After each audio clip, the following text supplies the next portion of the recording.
Britain's BBC has been knocked off its feet by another serious error, a news report accusing an innocent person of child abuse. This morning, its two top news executives have stepped aside. Charlie Daggett is in London. Charlie, good morning.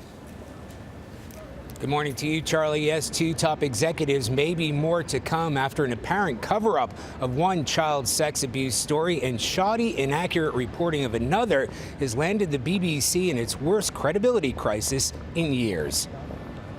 The BBC's top executive, George Entwistle, was among the first to go, jumping before he was pushed. But even that caused outrage when he walked with a payoff of more than $700,000, despite being on the job for less than 2 months. It was a rare moment when British politicians were united in sound and fury. On his first day at his new job as CEO of the New York Times, the former BBC Director General said he has faith the corporation will recover.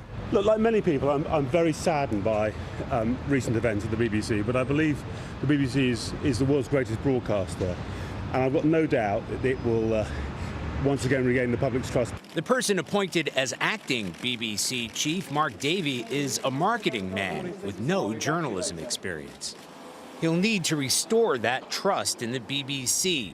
First came the decision to kill a story on flamboyant 70s children's star Jimmy Savile, who was exposed as a serial child molester who even preyed on children at mental institutions. A new crisis for Newsnight.